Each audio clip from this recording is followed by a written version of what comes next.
Kembali merumput, Ibrahimovic tunjukkan pengaruhnya di Milan. Zlatan Ibrahimovic telah kembali merumput pada hari Senin dini hari kemarin, dan ia telah kembali menunjukkan pengaruhnya saat melawan Lazio dengan memberikan assist untuk gol kemenangan AC Milan oleh Sandro Tonali. La Gazzetta dello Sport menyorot bagaimana setelah mengalami masalah pada tendon Achilles pada akhir Januari lalu saat duel kontra Juventus dan beban berlebihan pada lututnya belakangan ini, Ibrahimovic mengalami kesulitan bahkan hanya untuk masuk ke lapangan sejauh 2022 ini.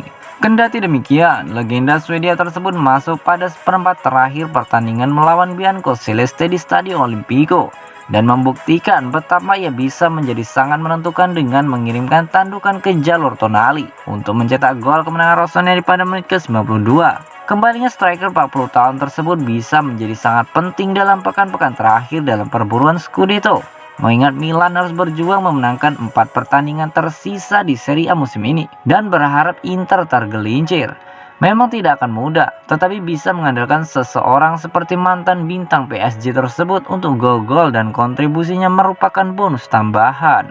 Rossoneri harus berupaya memanfaatkan kehadiran Ibrahimovic sejauh mungkin, dan Stefano Pioli tentu berharap ia bisa memberikan pengaruh lebih besar dalam pertandingan-pertandingan terakhir yang harus dijalankan klub musim ini, sembari berharap bisa mencatat keajaiban untuk memenangkan Scudetto pertama dalam 1 dekade terakhir.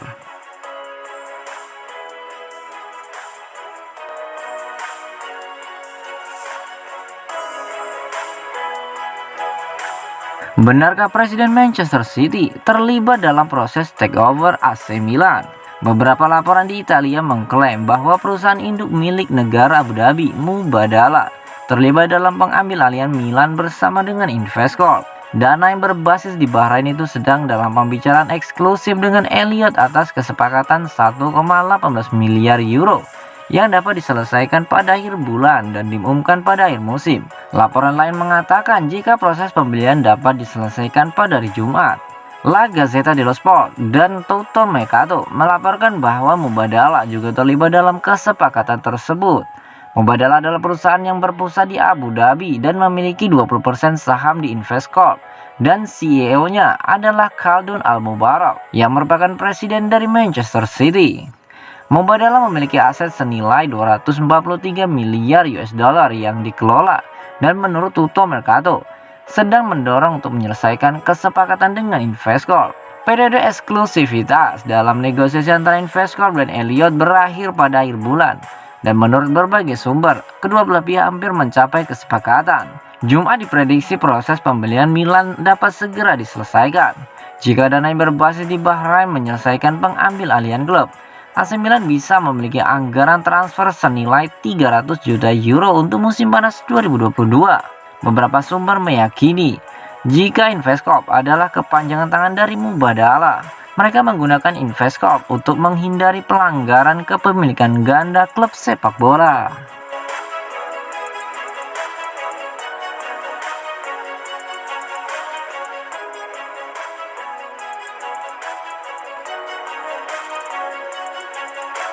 Leonardo Bonucci diklaim tidak menyesal pernah gabung AC Milan.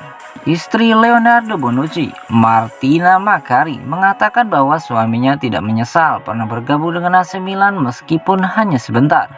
Karena bergabungnya bek berkebangsaan Italia tersebut ke Rossoneri telah memberikan perkembangan untuk dirinya sendiri.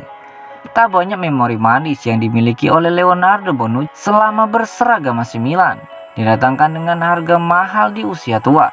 Performa bek tersebut tidak sesuai harapan sampai akhirnya kembali dijual setelah semusim memperkuat Rossoneri.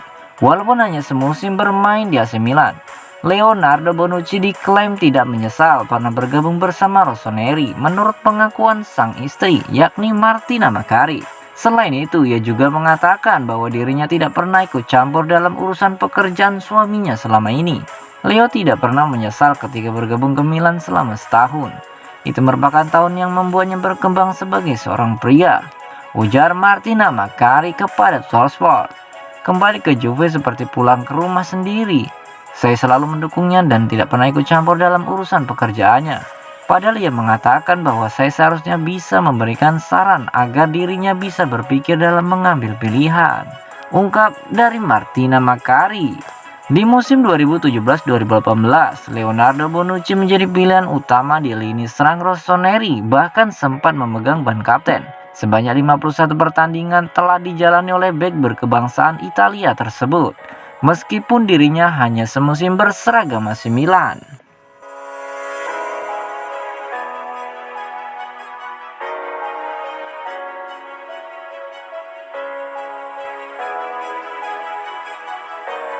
Investcorp segera datang, Darwin Núñez juga mengikuti.